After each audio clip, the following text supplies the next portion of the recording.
अस्सलाम वालेकुम नाज़रीन, अवां ॾिसी रहिया आहियो सन वॉइस जो प्रोग्राम सन मॉर्निंग। मां आहियां अवां जी मेज़बान यसरा ख़ुद। दुनिया जे कुंड कुड़िछ में जिते बि असांजो प्रोग्राम ॾिसी रहिया आहियो, अवां सभिनीनि खे दिलि जी गहराइनि सां भलीकार। नाज़रीन, जीअं त अवां खे ख़बर आहे त असां सुबुह सुबुह अवां सां गॾु कुझु नयूं ताज़ियूं ख़बरूं बि शेयर कंदा आहियूं ऐं उन खां पोइ असांजो जेको सेगमेंट हूंदो आहे महिमान जो, उहो बि असांजे प्रोग्राम में शामिलु हूंदो आहे। त अॼु जेका हिकिड़ी ख़बर आहे उहा तमामु घणी अफ़सोसनाक ख़बर आहे, जेका दादू जे कचे जे इलाइक़े खां आहे। त कुझु साल अॻु उते खूनी तकरार जो जर्गे ज़रिए फ़ैसिलो निबेरो थियो हुयो ऐं धरियुनि जेके धुरियूं आहिनि उन्हनि ते 1.5 करोड़ रुपयनि जो ॾंढ पिणु लागू कयो वियो हुयो। पर इन बावजूदि हाणे वरी 2 सॻनि भाइरनि समेत 3 ॼणा क़त्ल थी विया आहिनि। सवाल इहो पैदा थो थिए त जेकॾहिं जर्गनि ते फ़ैसिला थियनि था, लखें करोड़े रुपया ॾंढ बि लागू थियनि था, त पोइ इन्हनि फ़ैसिलनि ते अमल दरामद कराइण जी ज़िम्मेवारी कंहिंजी आहे? जेकॾहिं फ़ैसिला नाफ़िज़ ई नथा थियनि त पोइ अहिड़नि जर्गनि जी क़ानूनी ऐं अमली हैसियत छा थी रहिजी वञे? इन सिलसिले में असां सां ॻाल्हाइण लाइ अॼु मौजूदु आहिनि समाजी अॻुवाण शाइस्ता खोसो साहिबा। शाइस्ता साहिबा, वॾी महिरबानी, अवां सिंध वॉइस खे वक़्तु ॾिनो। अस्सलाम वालेकुम। वालेकुम सलाम। जी शाइस्ता साहिबा, दादू में ही जेको हिकु अफ़सोसनाक वाक़ियो पेश आयो आहे जिते 2 भाइरनि समेत 3 ॼणा क़त्ल थी विया आहिनि, जॾहिं त जर्गे ज़रिए तकरारनि जा फ़ैसिला बि थी वञनि था, पर पोइ ॿीहर रतोछाड़ छो थी थिए? सिंध में तव्हां ॾिसो त आए ॾींहुं जेके खूनी तकरार आहिनि उन्हनि जी जेका हिकिड़ी रांदि जेका खून जी खेॾी थी वञे, खूनी तकरार में काई बि रोकथाम न पई अचे ऐं कबाइली झगड़ा जेका हिकु दहशतगर्दी आहे, सिंध खे बदनाम करण जे करे को दहशतगर्दी फैलाई थी वञे, छो जो सिंध धरती अमन जी धरती आहे। हाणे तव्हां ॾिसो त कुझु टाइम पहिरियां ई खैरपुर में 5-6 माण्हू जेके आहिनि थोड़ी मामूली ॻाल्हि ते, समावती जी ॻाल्हि ते मारिया विया ऐं पुलिस उन्हनि जा लाश पंहिंजी कस्टडी में रखी छॾिया ऐं पुलिस इहो भई बयानु ॾे त जेसीं ताईं जवाबदार गिरफ़्तारी न ॾींदा तेसीं ताईं लाश वारसनि खे न ॾींदासीं। हाणे हिते ॾिसो त जॾहिं बि पुलिस जी हिते बेबसी असांखे नज़र थी अचे त अक्सर करे माण्हू लाश रखी रोडनि ते पंहिंजे जेको इंसाफ़ ॿुधा, हिते पुलिस लाश रखी करे जेको आहे माण्हुनि जी गिरफ़्तारीअ जी जेका डिमांड थी करे। त हाणे जेके असां वटि खूनी तकरार थियनि था, उन खां पोइ जेके जिरगा थियनि पिया, उनमें जेका पुलिस जी कारकर्दगी त बिल्कुलु असांखे ज़ीरो थी नज़र अचे, किथे बि पुलिस जी अहिड़ी कारकर्दगी न आहे। ऐं उन खां पोइ जिरगनि जी कानूनी हैसियत छा आहे? जिरगा थियनि छो था? छा असांजूं कोर्टूं एतिरियूं कमज़ोर आहिनि जेके कोर्टुनि मां फ़ैसिला अचनि था, या माण्हुनि जो एतमाद कोर्टुनि ते न आहे, इन जे करे उहे जिरगे तरफ़ वञनि था? त जेको असां वटि हिकिड़ो सरदारी निज़ाम, हिकु मज़बूत निज़ाम आहे ऐं जंहिंखे ॾींहों ॾींहों मज़बूत कयो थो वञे, ॼण त ईअं खपे त कोर्टूं छाजे लाइ आहिनि? जॻहि अगरि अदालतुनि में इंसाफ़ न आहे त पोइ अदालतूं बंदि कयूं वञनि ऐं जेके आहिनि पोइ सरदारनि जी औताकुनि ते अदालतूं खोलियूं वञनि, उन्हनि जे हवाले कया वञनि माण्हुनि जी ज़िंदगियुनि जा फ़ैसिला, पोइ उहे उन्हनि ते 2 करोड़ ॾंढ रखनि, 10 करोड़ रखनि, इंसानी जानियूं, पोइ उन्हनि जी केतिरी बि क़ीमत उहो लॻाए छॾनि। छो मां सम्झां थी त ही जेके जिरगा थियनि था, उन खां पोइ जेके उन्हनि ते चटी रखी थी वञे त के माण्हू ग़रीब हूंदा आहिनि जेके भरे न सघंदा आहिनि, या वरी कुझु हीअं बि थींदा आहिनि, अक्सर करे असां ॾिठो आहे त जॾहिं उहे चटी जा पैसा के सरदार वटि वञी करे जमा थींदा आहिनि, पोइ जंहिंते चटी लॻंदी आहे उहो उन ते जमा कराईंदो आहे, जंहिंखे चटी ॾियणी हूंदी आहे उन ते टाइम सां पैसा न मिलण जे करे बि इहे जहिड़ा वरी ॿीहर जेके आहिनि शुरू थींदा आहिनि, ॿीहर शुरू थी वेंदा आहिनि। इनजी वजह इहा बि आहे, पर असां इहो चाहियूं था त जिरगा थियणी न खपनि। अदालतूं छाजे लाइ आहिनि? अदालतूं छाजे लाइ ठाहियूं वञूं आहिनि? ऐं पुलिस ऐं कानूनी इदारा अगरि एतिरा कमज़ोर आहिनि त पोइ जेको आहे वॾेरनि जी औताकुनि खे अदालतूं ठाहे छॾनि ऐं थाणनि खे अदालतूं ठाहे छॾनि, पोइ उते ई फ़ैसिला थियनि, पोइ उते ई माण्हुनि जी जानुनि जी क़ीमत लॻाई वञे। बिल्कुलु शाइस्ता साहिबा, जी जेतोणीकि अदालतुनि त जर्गनि ते पाबंदी लॻाए चुकी आहे, इन बावजूद बि फ़ैसिला थियनि था ऐं धुरियुनि में ठा बि करायो थो वञे। असां वटि रिसेंटली कुझु टाइम पहिरियां ई तव्हां ॾिसो त सर्किट हाउस में अलाए केतिरनि बिरादरियुनि जा जिरगा थिया, अलाए केतिरनि बिरादरियुनि जा, उहे कचे जा जेके झाड़ेल हुया जंहिं ते 10-10 खून हुया, 20-20 खून हुया, अलाए केतिरनि केसनि में घुरबल हुया, उन्हनि खे पुलिस पंहिंजी कस्टडी में खणी करे उन जिरगे ताईं पहुचाए गई। जेके जेलनि में हुया उन्हनि खे जेलनि मां कढी करे पंहिंजी कस्टडी में उन ताईं सर्किट हाउस ताईं पहुचाइनि पिया, जिरगे में उन्हनि खे पेश कनि पिया। त उहो जेको आहे क्रिमिनल माण्हू जेसिताईं उन फैसले में न वेहंदो तेसिताईं उहो फैसलो न थींदो। त इन मां छा ज़ाहिर थियो, जॾहिं कानून, जॾहिं पुलिस पंहिंजी कस्टडी में, जॾहिं होम मिनिस्टर पंहिंजी कस्टडी में इहे फैसला कराए थो, SSP जे प्रोटोकॉल में, DIG जे प्रोटोकॉल में सरदार वेहनि था ऐं फैसलो कनि था माण्हुनि जी जानुनि जो, ऐं उन्हनि खे पोइ इहो छा, उन्हनि खे त मतिलबु तव्हां हिकिड़ी अदालत खोले ॾिनी आहे माण्हुनि जे फैसलनि जे लाइ। त माण्हू अदालत उन्हनि खोले ॾिनी आहे त तव्हां वेही करे जिरगा कयो। उन्हनि खे एॾो ताक़तवर सरदारनि खे बणाए छॾियो अथऊं। सरदार जंहिंखे चाहिनि सज़ा ॾियनि, जंहिंखे चाहिनि माफ़ कनि, जंहिंखे चाहिनि जेतिरो दंड लॻाए छॾनि। इहो ई त असां चयूं था न, पोइ कोर्टूं बंदि थियणु खपनि। त कोर्टूं पोइ छाजे लाइ? पोइ अदालतूं बसि हिते जेको आहे सरदार पंहिंजी औताक़ुनि ते लॻाए वेठा आहिनि, उहे फैसला कनि था। अगरि उहे फैसला कंदा त पोइ माण्हुनि जो तव्हां ॾिसो त अदालतुनि ते एतमाद ख़तम थो थींदो वञे ॾींहों ॾींहों। ऐं माण्हू जेके रोज़ माण्हू मरनि था, ऐं जेके वॾेरनि जूं औताक़ूं आबाद आहिनि, ऐं जेके माण्हू जेके जिथे इहे खूनी तकरार थियनि था उहे स्कूल बि रहनि, पंहिंजी ज़मीनूं बंजर आहिनि, माण्हू जेके आहिनि महदूद थी रहिजी था वञनि ऐं तरक़ी कोन था करे सघनि। बिल्कुलु ईअं। शाइस्ता साहिबा, हिकु ॿी ॻाल्हि तव्हां खां पुछणु चाहींदसि त जेकॾहिं धुरियुनि ते करोड़े रुपया दंड लागू थियनि था, लॻायो थो वञे, ऐं इन्हनि फ़ैसिलनि ते पोइ अमल दरामद केरु थो कराए? ऐं छा जिरगा सिर्फ़ु आर्ज़ी हल आहिनि या मुस्तक़िल अमन आणण में नाकाम थी रहिया आहिनि? ॾिसो, जेके जिरगा कनि था, हिकिड़ो जेकी असां कोर्टुनि जो ऑर्डर थियल आहे त जिरगनि ते पाबंदी आहे। जिरगनि जे पाबंदी जे हुजण जे बावजूदि जेके कानून लागू कंदड़ इदारा आहिनि उहे ई कानून हथ में खणनि था, उहे पाण जिरगा कराइनि था। ठीकु आहे। ऐं ही जेके आहिनि हिननि जी का हिकिड़ो हल न आहे त जेको आहे जिरगो सरदार वेही करे। अगरि जिरगा थींदा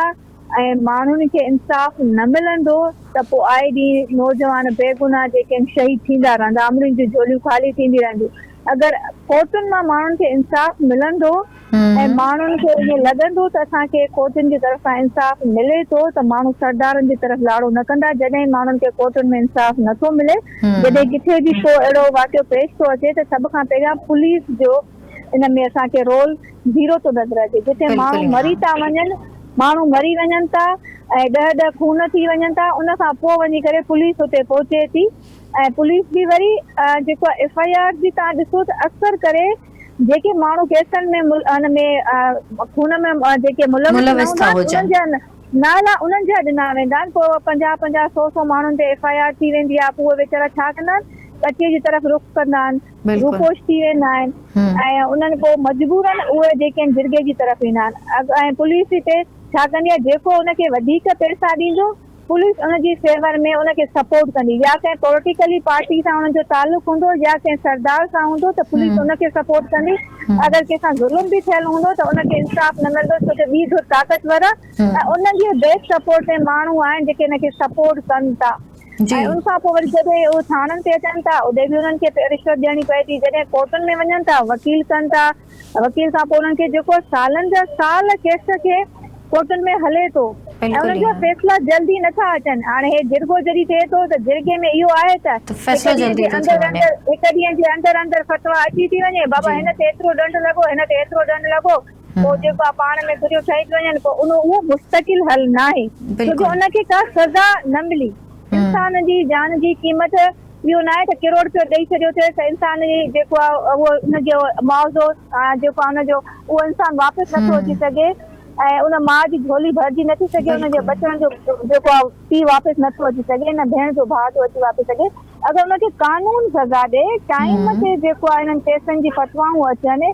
त पोइ थी सघे थो माण्हू जेको आहे सरदारनि जी तरफ़ घटि वञनि ऐं कोर्टुनि जी तरफ़ वधीक वञनि। पर हिन टाइम जेके सूरत हाल आहे, माण्हुनि जो एतमाद कोर्टुनि सां मुकमल ख़तम थी चुको आहे। माण्हुनि जो रुख घणो जेको आहे सरदारनि तरफ़ आहे त सरदारनि ॾे वेंदासीं ऐं असांखे जल्दी इंसाफ़ मिलंदो। वरी जेके सरदार फ़ैसिलो कनि था त उन्हनि खे खपे त उन ते अमल बि कराइनि। तव्हां कंहिंजी ज़िंदगी जो फ़ैसिलो कयो था त तव्हांजी इन शइ जी ज़िमेवारी आहे त तव्हां उन ते अमल बि करायो। अगरि तव्हां अमल नथा करायो जेको अमल नथो करे, जंहिं सरदार फ़ैसिलो थो करे त उनखे सज़ा मिलणु खपे। जी बिल्कुल शाइस्ता साहिबा, इहो ॿुधाइजो त छा मुतासिर ख़ानदान खे इंसाफ़ रुगो जरगे ते छॾे ॾिजे त उहो मुनासिब आहे, या अहिड़नि वाक़िअनि मां इहो बि साबित नथो थिए त कानून जी हुकुमरानी खां सवाइ पाइदार अमन मुमकिन नाहे? कानून आहे किथे? असां कहिड़े कानून जी ॻाल्हि कयूं? मूंखे ॿुधायो त हिते असां वटि जेको सिस्टम आहे, अमीर जे लाइ कानून अलॻि ठहियल आहे, ग़रीब जे लाइ अलॻि ठहियल आहे। ग़रीब खे त को इंसाफ़ मिलण जी का उमेद ई न हूंदी आहे न। हुनखे ख़बर आहे त मूंखे सिर्फ़ु स्ट्रगल करणी आहे। हिकु त मूंसां ज़ुल्म बि थियो आहे, ॿियो मूंखे स्ट्रगल बि करणी आहे, कोर्टुनि जा चकर बि लॻाइणा आहिनि, थाणनि जा बि लॻाइणा आहिनि, मिनतूं बि करणियूं आहिनि, ऐं उनजे बावजूद बि मूंखे इंसाफ़ न मिलंदो त पोइ आख़िर हू गोॾा खोड़े ऐं जेको आहे उन तरफ़ रुख कंदो जिथे उनखे जल्दी जेको आहे फ़ैसिलो थिए ऐं उनखे इंसाफ़ उनखे नज़र। पर इंसाफ़ उहो वक़्ती हूंदो आहे, कुझु असुलु इंसाफ़ त अलाह जी अदालत में आहे। कंहिंखे 10 लख 20 लख ॾियण सां उहो इंसाफ़ न आहे। असुलु इंसाफ़ तॾहिं आहे त जॾहिं उहो उनखे कोर्टुनि मां इंसाफ़ मिले। इहो इंसाफ़ न आहे त कंहिं सरदार फ़ैसिलो करे छॾियो 20 लख रुपया या जेको 40 लख इंसान जी क़ीमत जी रखी छॾी, जान जी क़ीमत आहे, उनखे उन्हनि जे वारसनि खे इंसाफ़ मिलियो। मां नथी सम्झां त उहो इंसाफ़ आहे। जी वॾी महिरबानी शाइस्ता साहिबा, अव्हां जी जो अव्हां सिंध वॉइस खे वक़्तु ॾिनो ऐं हिन अहम मामले ते अॼु असां ॻाल्हायोसीं। महिरबानी अव्हां जी। जी नाज़रीन, वक़्तु अची वियो आहे त अव्हां जी मुलाक़ात करायूं असां पंहिंजे अॼु जे ख़ासि महिमान सां। अॼु जेको आहे सो प्रोग्राम थोरो सो डिफरेंट आहे। इन में असां डिस्कस कंदासीं जेके अदबी मेला आहिनि या सिंध जे बारे में जेके चैनल्स आहिनि टीवी, असांजा सिंधी टीवी चैनल्स, उन्हनि जी छा सूरत हाल आहे, उन्हनि ते छा थी रहियो आहे। असां सां गॾु इन मौज़ू ते ॻाल्हाइण लाइ मौजूदु आहिनि नसीर गोपांग साहब, जेके पाण हिकु एंकर पर्सन आहिनि ऐं सहाफ़ी आहिनि। अस्सलाम वालेकुम सर। वालेकुम अस्सलाम। सर कीअं आहियो? ठीकु आहियो? अल्हम्दुलिल्लाह। सर महिरबानी अव्हां जी जो अव्हां असां वटि आयो ऐं मां चवंदसि त हिकिड़ो तव्हांजो बिज़ीएस्ट जेको स्केड्यूल आहे उन मां अव्हां वक़्तु कढियो। महिरबानी। Thank you so much. अव्हां जी महिरबानी जो अव्हां इन लाइक सम्झो असां घुरायो। Thank U sir. मां अव्हां खां शुरूआत जेको कंदसि न, उहो जेको तव्हांजो पंहिंजो इनिशिएटिव आहे हिकिड़ो SLF जे नाले सां, त अव्हां इहो छा सोची SLF स्टार्ट कयो जेको सिंध लिटरेचर फेस्टिवल आहे, ऐं अव्हां छा था सम्झो त इहो ओतिरो कामयाबियूं माणे सघियो आहे जेको अव्हां जे माइंड में हुयो स्टार्टिंग में? अच्छा, हाणे जेकॾहिं पाण पहिरीं शुरूआत जी ॻाल्हि कयूं त बार बार इन ते काफ़ी डिस्कशन थी आहे त सिंध लिटरेचर फेस्टिवल जंहिंजी शुरूआत थी उनजो बुनियादी सबबु हो कराची लिटरेचर फेस्टिवल। ऐं असां बार बार उनखे क्रेडिट बि ॾींदा आहियूं ऐं कंहिंजो जेकॾहिं कमु आहे त असांजो बेसिकली मुंहिंजो पर्सनली इहो नज़रियो रहियो आहे त उहो ज़रूरु उनजो गिणाइजे ज़रूरु। त असां हर साल वेंदा हुआसीं कराची लिटरेचर फेस्टिवल 2009 खां ई शुरू थियो। पोइ उते वेंदा हुआसीं त जेके बि असांजी इंडिया मां बरखादत ईंदी, कंहिं ज़माने में कॾहिं नजम सेठी पियो अचे, जेके नामियारा सहाफ़ी चऊं या शाइर अदीब दानिश्वर, उन्हनि सां मुलाक़ात थींदी। पोइ उते हिकिड़ी ॻाल्हि असां जेका रियलाइज़ कई उहा इहा हुई त सिंध जी दिलि आहे कराची, उते एॾो वॾो ई फेस्टिवल थिए पियो, पर उन में सिंधी ॿोली ते, सिंधी अदब ते, सिंधी कल्चर ते ज़ीरो का ॻाल्हि कोन थींदी। मुश्किल सां जेकॾहिं हू हिकिड़ो ॿ सिंधी दानिश्वर घुराए वठंदा, अदीब घुराए वठंदा त इनफा, अदरवाइज़ माना न। पोइ असां पाण में वेही कुझु दोस्त हुआसीं, इहो सोचियोसीं त इन्हनि सां ख़तो किताबत कजे, इन्हनि खे चइजे त भई तव्हां कराची में इवेंट कयो, पर ॾाढो सुठो आहे, बट सिंधी लिटरेचर एॾो माना रिच आहे, सिंधी ॿोली एॾी क़दीम आहे, सिंध जा दानिश्वर कंहिंखां घटि न आहिनि, सो उन्हनि खे बि ड्यू शेयर मिलणु खपे। इहा असांजी शुरूआती राय हुई। पोइ इहो सोचियोसीं त भई थी सघे असांजे प्रेशर में अची हिकिड़े साल तूं 1-2 सेशन रखी वठनि, नेक्स्ट ईयर न रखंदा त असां छा कंदासीं। पोइ इहो आहे त हज़रत अली जो कौल आहे त माना ही थियो, मथियां वठण वारा न थियो। त ईअं आहे त पोइ असां सोचियोसीं भई हुननि खे छॾियूं था, पाण पंहिंजे लेखे कुझु करे था ॾिसूं। पोइ ईअं असां हिकिड़ो इनिशिएटिव वरितोसीं जेका जेकॾहिं कामयाबी जी ॻाल्हि आहे, तूं चवंदा आहिनि सितारों से आगे जहां और बि, जेकॾहिं तव्हां मुतमिन थी वियो न कंहिं बि कम मां त फुल स्टॉप लॻी वेंदो आहे। बाक़ी ईअं आहे सिंध जे माण्हुनि जेका मोट ॾिनी आहे उहा असांजे तसवर खां तमामु घणी आहे। असां कॾहिं शायदि ख्वाब में बि इहो कोन सोचियो त ईअं माण्हू इन जी मालिकी कंदा। ऐं बाख़ुदा मां दिलि सां चवां थो, ही जेके बि लफ़्ज़ तव्हां सां ॻाल्हायां थो, ऐं बार बार मां उन ते जज़्बाती बि थी वेंदो आहियां, त इन में असांजो को ज़रे बराबरि बि क्रेडिट कोन्हे। जेका मोहबत आहे माण्हुनि ॾिनी आहे, शायदि एज़ अ जर्नलिस्ट मूंखे एतिरी न मिले आहे जेतिरी सिंध लिटरेचर फेस्टिवल कराइण जे हिकिड़े कारकुन तौरु मिली आहे। ऐं ॿियो असां इहो चवंदा आहियूं, ऐं उहो जेका मूं ॻाल्हि कई पिए त बाख़ुदा माना दिलि सां, उहा इहा आहे जेका मुंहिंजो चवणु पिए चाहे त हिन फेस्टिवल खे कामयाब कराइण में माण्हुनि जो वॾो हथु आहे असांजो को किरदारु कोन्हे असां बार बार इहो चवंदा आहियूं त असांजो कमु हूंदो आहे ईअं सम्झो त सेशन जेके आहिनि उन्हनि जे माण्हुनि खे मोटिवेट करण या उन्हनि खे इहो चवणु त हीअ सेशन रखूं पिया ॿियो चऊं या टेबलूं कुर्सियूं सेट करण हिकिड़ो जेके तयारियूं थींदियूं आहिनि कंहिं बि इवेंट जे लाइ असांजो कमु इन ताईं हूंदो आहे बाक़ी उनखे कामयाब कराइण जो पूरो क्रेडिट उहो सिंध जे माण्हुनि ॾांहुं आहे ऐं उनमें रुगो सिंधी न जेके बि मुख़्तलिफ़ ॿोलियूं ॻाल्हाईंदड़ माण्हू आहिनि जेके पंहिंजे कल्चर सां ॿोली सां अदब सां प्यार कनि था ही क्रेडिट उन्हनि जो हूंदो आहे असीं चवंदा आहियूं ॾिसो को बि इवेंट आहे उन ते तव्हां भले 5 करोड़ ख़र्च करे छॾियो पर जेकॾहिं माण्हू उनजी मालिकी नथा करनि त उहे 5 करोड़ ज़ाया थी विया त असां इहो चवंदा आहियूं त असांजी ख़ुशनसीबी इहा आहे जो SLF खे पहिरीं साल खां वठी जेका मोट माण्हुनि ॾिनी आहे त उहा असांजे तस्वर में बि कोन्हे ऐं बार बार चवंदा आहियूं अॼु बि इहो चवंदुसि त इहो क्रेडिट उन्हनि सभिनी माण्हुनि जो आहे असांजो हुनमें को क्रेडिट कोन्हे जो हू हुनखे माण्हुनि जेका मोहबत ॾिनी आहे अवां जे हर हिकु सेशन जेको हूंदो आहे न उहो एतिरो त ओवर क्राउडेड हूंदो आहे जो आउं सम्झां थी त वेहण जी त ॻाल्हि इलाही परियां जी आहे बीहण तक जी जॻह न मिली सघंदी आहे समटाइम्स त तव्हांजा कुझु सेशन्स एतिरा जेके अच्छा इन सां कनेक्ट अगरि मां हिकिड़ी ॻाल्हि पुछां त जेके अवां ॻाल्हि कई त फेस्टिवल्स लिटरेचर फेस्टिवल्स जी पाण ॻाल्हि कयूं त इहे सिर्फ़ु शहरनि ताईं महदूद छो आहिनि लाइक घणनि माण्हुनि जो इहो हूंदो आहे त जेके सिंध जा ॿिया शहर आहिनि उन्हनि में इहे फेस्टिवल्स छो नथा को ठाहिया वञनि सिर्फ़ु कराची ऐं हैदराबाद ते ई फोकस छो आहे सिर्फ़ु शहरी माण्हुनि ते ई फोकस छो आहे सही जेकॾहिं आउं सिर्फ़ु पंहिंजी ॻाल्हि कंदुसि माना त कराची हिकिड़ी डिघी तारीख़ आहे मुंहिंजो हिते कराची अचणु हिते रहण कहिड़ो स्लोगन लॻाए करे आउं आयो हुअसि एज़ अ जर्नलिस्ट आयो हुअसि मां हिन शहर में पोइ पंहिंजी पूरी फैमिली खे तमामु घणी हिकिड़ी माना घर में चइबो आहे न ॾफेड़ थियण खां पोइ उन्हनि खे हिते वठी अचणु उहा हिकिड़ी डिघी स्टोरी आहे मूं उन ते ॻाल्हायो बि आहे अॻु में लिखियो बि आहे उन खां पोइ जेको मुंहिंजो मक़सदु रहियो आहे न कराची असां चवंदा आहियूं त असांजी तख़्तगाह आहे असांजो ताज आहे असांजो सिर जो ऐं कराची पॉलिटिकल हिसाब सां ॾिठो वञे ॿोली जे लिटरेचर जा त हिकिड़ो अहम मोर्चो आहे SLF जो उते थियणु मां उनजी सिर्फ़ु ॻाल्हि कंदुसि बाक़ी ॿिया ऑर्गेनाइज़र उन ते पंहिंजा दलील ॾींदा अव्हांखे त कराची खे करणु इन जी तमामु घणी नीड हुई त ही कराची में थियणु खपे हींअर बि जेके ॻाल्हियूं थियनि पियूं नवनि सूबनि जूं तव्हांजो कराची शहर खसणु सिंधी मीडियम स्कूलनि जो हिते ख़तमु थियणु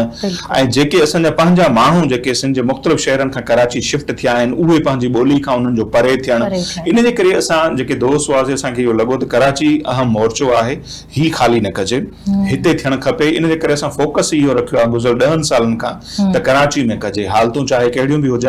हा कॾहिं कॾहिं ईअं थियो आहे दोस्तनि जी ख़्वाहिश हूंदी आहे उहे चवंदा बि आहिनि त सखर में बि थियणु खपे लाड़काणे मीरपुर ख़ासि में पर मां अॼु ताईं जेकॾहिं पंहिंजी ॻाल्हि कंदुसि मां चवंदुसि भई लाड़काणे जे दोस्तनि खे उते करणु खपे घुटकी में थिए थो ज़बरदस्त आहे ईअं मीरपुर ख़ासि दोस्तनि खे अॻियां अचणु खपे डिवीज़न लेवल ते ॾिसूं डिस्ट्रिक्ट लेवल ते ॾिसूं उते बि त खोड़ नौजवान आहिनि रहनुमाई त वॾो लफ़्ज़ थींदो पर असांखां का बि सपोर्ट जेकॾहिं हू चाहिनि था सम्झनि था त भई असांजे 10 सालनि जो एक्सपीरियंस मां हू कुझु फ़ाइदो वठी सघंदा त असां एनी टाइम हुननि जे लाइ हाज़िर आहियूं बाक़ी जेकॾहिं को वक़्तु आयो त मे बी असां बि ॿाहिरि बि कयूं काफ़ी हुन ते सोचियो बि आहे इवन इस्लामाबाद में तमामु घणी ज़रूरत आहे असां चवंदा आहियूं कराची खां पोइ वरी असांखे इस्लामाबाद वञणु खपे अञा अॻिते वञणु खपे उहा ई ॻाल्हि त सितारों से आगे जहां और बि बाक़ी ॿिया जेके दोस्त को क़दम खणनि था मुख़्तलिफ़ शहरनि में जीअं खैरपुर में ॾिसूं पिया सखर में ॾिसूं पिया उते आर्ट्स काउंसिल बि आहिनि हाणे मीरपुर ख़ासि आर्ट्स काउंसिल बि एक्टिव थी आहे त उते नो डाउट इहे थियणु खपनि इहो पॉइंट ॾाढो वैलिड आहे त कराची में थियनि पिया अहिड़ा इवेंट ॿियनि शहरनि में नथा थियनि ऐं मां अक्सर जिते वेंदो आहियां हिकिड़ी ॻाल्हि खे कोट कंदो आहियां कंहिं ॾाहे जो कौल आहे त जीअं समाज में तफ़रीह जा मौक़ा घटिजी ईंदा आहिनि उते ॾोह जनम वठंदा आहिनि असां मुंहिंजो नंढड़ो शहर आहे खिपरो डिस्ट्रिक्ट सां गॾु असां जॾहिं नंढा हुआसीं उते 2 सिनेमाऊं खिपरे शहर में हूंदियूं हुयूं मीरपुर ख़ासि में 4 खां वधीक सिनेमाऊं हुयूं कराची जी त ॻाल्हि ई छॾे ॾियो त हिते जेको त माण्हू छा थो थिए उते 2-3 कलाक जॾहिं मूवी ॾिसी थो अचे न ज़हनी तौर ते रिलैक्स थो रहे हिकिड़ो माण्हू जेको दिमाग़ आहे उनखे रुगो मानी न खपे बॉडी खे तव्हां जेके रुगो पाणी न खपे इंसान जूं ज़रूरतूं ॿियूं बि तमामु घणियूं आहिनि उन्हनि खे तफ़रीह बि खपे उन्हनि खे म्यूज़िक बि खपे उन्हनि खे घुमण फिरण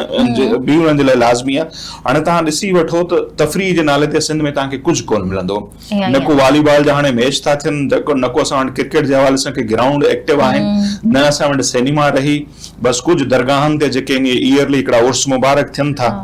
या ये जेके लिटरेचर एंटरटेनमेंट में त नथा हाँ, कंसीडर ॾाढा करे महदूद सघूं हाँ ज़रिया आहिनि न, न जेके कोई भाई आम माण्हुनि जी ओसि ताईं पहुचाए जो वो वञी उते ऐं फैमिली वञी हाँ सघे या बिल्कुल मां छा इहा न? थी चवणु चाहियां हाँ। त फैमिलीज़ उते नथियूं वञी कोन थी सघनि वञी एग्ज़ैक्टली सघनि त पोइ उनजो नतीजो पाण ॾिसूं पिया त माना इंतिहाई अफ़सोस सां चवणो थो पवे त मंशियात जो जेतिरो आम थियो आहे वाहिपो सिंध में, हाणे त आइस जा एतिरा केस ॿुधूं पिया नंढनि नंढनि ॻोठनि ताईं, त उहा ई ॻाल्हि आहे त तफ़रीह जा मौक़ा घटि बा उते ॾोह जनम वठंदा बिल्कुलु। ऐं उहो तक़रीबन सॼी सिंध सां आहे। जेकॾहिं असांजूं हुकूमतूं चाहिनि या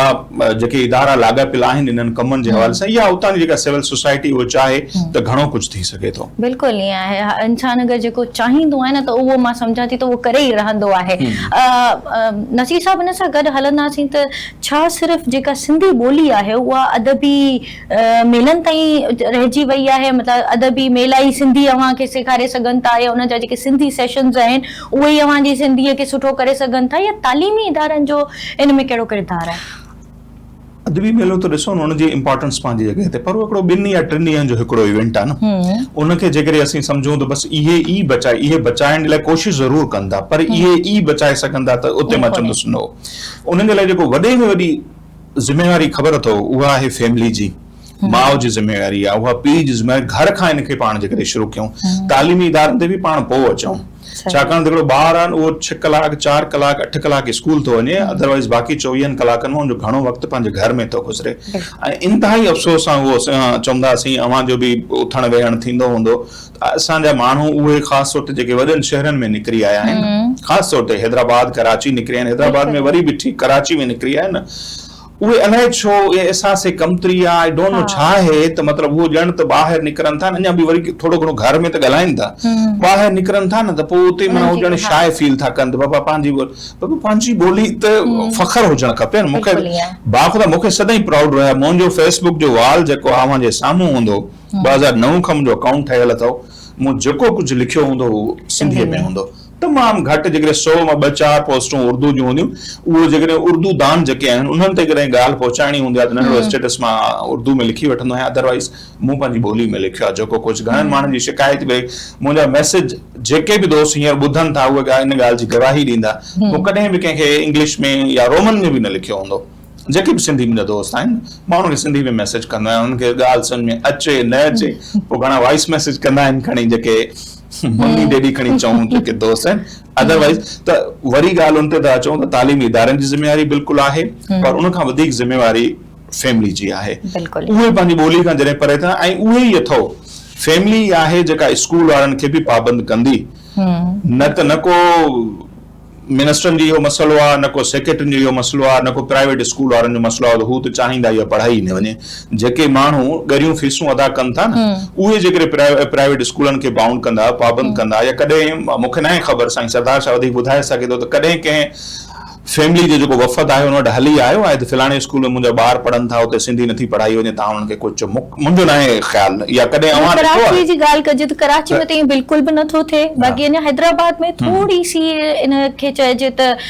जेके पेरेंट्स आहिनि उहे इन मामले में कंसर्न आहिनि त असांजा ॿारनि खे सिंधी छो नथी पढ़ाई वञे, या जेका आहे उहा कुझु जेके ग्रेड्स आहिनि उहे मथे था वञनि त उन खां पोइ छो थी पढ़ाई वञे। लाइक उहा बेसिक जेका असांजी लैंग्वेज आहे न त उहा त बेसिक एजुकेशन का शुरू थियणु घुरिजे। ईअं ई आहे। ऐं ॾिसो न भला ठीकु आहे, कुझु माण्हुनि खे चवणो हूंदो आहे त मां पंहिंजनि ॿारनि सां सिंधी में ॻाल्हायां थो, पढ़नि वॾे स्कूल फलाणे में था, उते त सिंधी कोन्हे, पर मां ॻाल्हाइण जे हद ताईं ठीकु, पर उहो ॿार जॾहिं सिंधी लिखी नथो सघे, सिंधी पढ़ी नथो सघे, उहो मुंहिंजे कम जो न रहियो। मुंहिंजा 2 नंढड़ा आहिनि, मां उन्हनि खे चवंदो आहियां, मूं वटि हिकिड़ी नंढी लाइब्रेरी आहे, हिकिड़ो रूम आहे पूरो, त मां उन्हनि खे चवंदो आहियां यार तव्हां सिंधी ते जॾहिं मूं उन्हनि खे रजिस्ट करणु शुरू कयो न, छो जे एॾा किताब आहिनि, मां उन्हनि खे ईअं सम्झाइण, इहे केरु पढ़ंदो यार, जेकॾहिं तव्हां ठीकु आहे ॻाल्हाइण त तव्हांखे अची वेंदो, पर तव्हां पढ़ी न सघंदो त मुंहिंजे कम जा तव्हां न थियो, जेकॾहिं तव्हां लिखी नथा सघो तव्हां मुंहिंजे कम जा न थियो, मुंहिंजे छा, पर तव्हां पंहिंजी ॿोली सां ॼण त सचा न थियो। उन में ॿारनि जो को ॾोह कोन्हे, असांजो ॾोह आहे। ईअं ई पोइ तालीमी इदारनि जी बि ज़िम्मेवारी आहे, तालीमी इदारे खे असां को उनखे आज़ाद करार नथा ॾेई सघूं, उन्हनि खे बि ज़रूरु ते सोचणु खपे, न त आहिस्ते आहिस्ते ईअं ॾिसो न, मूं जीअं पंहिंजे ॿारनि जो ज़िक्र कयो थी सघे, उन्हनि जा ॿार त ॻाल्हाइनि बि न, त ॿोलियूं ईअं मरंदियूं आहिनि। बिल्कुलु अॼु जे नौजवाननि खे जीअं असां ॾिसूं था त जीअं मां ॿुधायो त ॿाहिरि निकिरनि था, घर में बि जीअं तीअं ॿाहिरि निकिरनि था त उहे सिंधी नथा ॻाल्हाइनि, ऐं जो की उन्हनि खे एहसास कमतरी थो थिए, त इहा जेका हिकिड़ी गणती जोगी हालत आहे मां सम्झां थी, त इनखे अव्हां कीअं था ॾिसो पोइ? इहा सूरत वाकई गणती जोगी आहे ऐं इन ते उहा ई ॻाल्हि आहे त हर माण्हू खे सोचणु खपे हू मेरा दागिस्तान अवां नावेल पढ़ियो हूंदो या ॿुधो हूंदो त उनमें जेका मेन उन जो किरदारु आहे त जेको हिकिड़ो रशियन आहे जेको जर्मनी आई थिंक या कंहिं मुल्क में वञे थो पढ़ण जे लाइ ऐं पोइ उते माण्हू उहो रही थो पवे हिकिड़ो किरदारु आहे उहो आर्टिस्ट बि आहे पोड़ो थो थी वञे पोइ उन मुल्क मां माना रशिया मां हिकिड़ो ॿियो माण्हू उन मुल्क में वञे थो पढ़ण जे लाइ पोइ हुनजी मुलाक़ात थी थिए हुनखे इहो ॿुधी करे ख़ुशी थी थिए त हीउ जेको फलाणो आर्टिस्ट आहे हिन जो तालुक़ु मुंहिंजे मुल्क सां आहे पोइ हुन सां जॾहिं ॻाल्हि ॿोल करे थो मुख़्तसिर तव्हांखे ॿुधायां थो पोइ उहो चएसि थो त तव्हां मोटी छो न आहियो पंहिंजे मुल्क चए त हाणे त मां पोड़ो थी वियो आहियां ख़्वाहिश वॾी रही पर हाणे मां रशिया जेको हुनजो देश हूंदो आहे मोटी न सघियो आहियां पोइ बराबरि हुनजी गुफ़्तगू थींदी आहे पोइ उहो नौजवान जॾहिं उतां पंहिंजी डिग्री मुकमल करे वापसि वेंदो आहे पंहिंजे उन मुल्क त उनजे ॻोठु वेंदो आहे ॻोल्हण जेको नौजवान मोटियो कोन पोइ हुनजी फैमिली खे ॻोल्हींदो आहे पोइ हुनजी माउ सां मिलंदो आहे पोइ हुनखे ॿुधाईंदो आहे त तव्हांजो पुटु जेको हा चए हा तूं कंहिं ज़माने में वरी मोटियो ई कोन चए अॼु बि ज़िंदा आहे तुंहिंजी माउ ॾाढी ख़ुशि थींदी आहे त मुंहिंजो पुटु ज़िंदा आहे पोइ हुनजी ॻाल्हियुनि में हुनजी माउ हुन खां पुछंदी आहे त तव्हांजी ॻाल्हि ॿोल कहिड़ी ॿोली में थी त माना असांजी ॿोली में हुन ॻाल्हायो पियो चए न हुन मूंसां जर्मन में पियो ॻाल्हाए फॉर चवंदा आहिनि त हुनजी माउ उन टाइम पंहिंजे मुंहं ते कपिड़ो ॾेई छॾियो ऐं इहा उन खिते में माना सोग जी निशानी हूंदी हुनजो त जंहिं पंहिंजी ॿोली छॾे ॾिनी इट मीन्स उहो मुंहिंजे लाइ मरी वियो त क़ौमूं पंहिंजी ॿोली जे हवाले सां ईअं हसास हूंदियूं आहिनि मुंहिंजो दोस्त आहे ज़ोएब काका MD बि आहे सिंध लिटरेचर फेस्टिवल जो उहो साल सवा खां जर्मनी में आहे उहो ॿुधाए थो त उन्हनि जी नौजवान नस्ल जेका आहे जर्मन उन्हनि खे अंग्रेज़ी ॾाढी सुठी अचे थी पर सवाल ई पैदा न आहे तव्हां सां अंग्रेज़ी में ॻाल्हाइनि मूंसां जर्मन में ॻाल्हाईंदा आहिनि इन करे मुंहिंजी मजबूरी आहे त मां हुन सां जर्मन सिखां ऐं ॻाल्हायां ईअं चीन जो मिसाल आहे ईअं रशिया जो मिसाल आहे दुनिया जा खोड़ अहिड़ा मुल्क आहिनि जेके पंहिंजी ॿोली कोन था छॾनि सर मां सम्झां थी त अगरि ब्रिटिश एरा जी ॻाल्हि कजे त उन में बि सिंधी कंपलसरी कम थी हुई तमामु घणो कमु थियो उन्हनि जी वॾी महिरबानी आई आहे असां ते सिंधी सूरत खती असांखे उन्हनि ठाहे ॾिनी उन खां पोइ उन ज़माने में ॾिसो जेके ऑफिसर मुक़ररु थींदा उन्हनि जे लाइ ॼण त लाज़मी हूंदो त सिंधी उन्हनि खे अचणु खपे उन खां पोइ हाणे त पाण गणती में आहियूं असांजी सरकारी ज़बान हिकिड़ी आहे उन खां पोइ असांजे मुल्क जी ज़बान वरी ॿी आहे त घर में वरी टी ॻाल्हाई थी वञे त अची स्कूलनि में वरी ॿी आहे त ज़ाहिर आहे उहो जेको मल्टी लैंग्वेजिस जे करे मां सम्झां थी त घणा अहिड़ा अच्छा हिते हिकिड़ी नंढड़ी वज़ाहत कयां त ॿोलियूं सभु सुठियूं अचणु खपनि कंहिं ॿोली सां असांखे नफ़रत कोन्हे को बि मूंसां जेकॾहिं को मुंहिंजो दोस्त मिलंदो आहे उर्दू स्पीकिंग मां हुनखे चवंदो आहियां त यार इहा तव्हांजी बदनसीबी आहे या असांजी ख़ुशनसीबी आहे त असांखे घटि में घटि उर्दू ॻाल्हाइण बि अचे थी सम्झ में बि अचे थी ऐं मां दावा कंदो आहियां मूंखे 5-6 ॿोलियूं अचनि थियूं मुंहिंजी ख़ुशनसीबी आहे ऐं पाण जंहिं घर सां तालुक़ु रखण असांखे कॾहिं इहो कोन चयो आहे त फलाणी ॿोली न सिखो अचणु खपनि पर असांजो शर्त इहो हूंदो आहे त पंहिंजी ॿोली में विसारणु खपे पंहिंजी ॿोली अचणु खपे पोइ दुनिया जूं जेतिरियूं ॿोलियूं तव्हांखे अचनि ॾाढो सुठो तमामु बहितरीन त पंहिंजी ॿोलीअ सां जेको असांजो प्यार आहे न उहो हमेशह क़ाइमु रहणु घुरिजे असर इहा त थी वई ॿोलीअ जी ऐं लिटरेचर जी ॻाल्हि हाणे मां चवाईंदसि त तव्हां असांखे ॿुधायो त जेकर सिंध जी सकाफ़ती पॉलिसी ठाहिण लाइ अव्हांखे को इख़्तियार ॾिनो वञे त अव्हांजो पहिरियों कदम कहिड़ो हूंदो हिन त मूं सोचियो कोन्हे ज़ाहिर आहे हिकिड़ो वॾो डिबेट आहे घटि में घटि पहिरियों कदम जेको मुंहिंजो इहो हूंदो त उहे माण्हू अॻियां अचणु खपनि जंहिंजो इन ते कमु थियलु हुजणु खपे असां वटि मोस्टली मुख़्तलिफ़ इदारनि में न रुगो इन में पर मुख़्तलिफ़ इदारनि में ॾेठ वेठ जे बुनियाद ते जॾहिं भर्तियूं थियनि थियूं प्रोजेक्ट ठहनि था उन्हनि जो को मक़सदु नथो हुजे त पोइ ज़ाहिर आहे उहे शयूं पंहिंजी अहमियत विञाए थियूं वञनि उहे माण्हू जेके हथ जे हुनर सां लाॻापियल आहिनि जेका औरत रिली ठाहे थी जेका बर्थ ठाहे थी गज ठाहे थी उन्हनि माण्हुनि सां तव्हां मिलो जेके तव्हांजी कल्चर खे सकाफ़त खे बचाए वेठा आहिनि इहे अमीन आहिनि जेके असांजा सुगड़ आहिनि जेके असांजा दानिशर आहिनि असां माना आहिस्ते आहिस्ते करे ॼण त उन्हनि खे सर असांजी जनरेशन खां पोइ त मां नथी सम्झां त जेका असांजी जनरेशन खां पोइ वारी जनरेशन आहे उहा इन्हनि शयुनि खे सुञाणप ॾींदी आहे सुञाणंदी बि हूंदी त इहा हिकिड़ी मां इलाही जेका चइजे त गणती जोगी हालत चइजे जंहिंमें असांजी इहा सकाफ़त खां असांजा ॿार या असांजी अॻी जनरेशन परियां पई थींदी वञे तव्हांजी हाणे कल्चरल पॉलिसी केरु थो ठाहे शर्मीन उबे चनाए थी ठाहे इहा तव्हांखे ख़बर आहे यस कराची जे नाले सां हाणे म्यूज़ियम हिते ठहे पियो ऐं वॾे फ़ख्र सां असांजा मिनिस्टर असांजा मेयर असांजो CM उते मौजूदु हो मूंखे ॻाल्हाइण ॾियो हाणे उहे था चवनि त शर्मीन उबे चनाए जेको ठाहे थी म्यूज़ियम थी ठाहे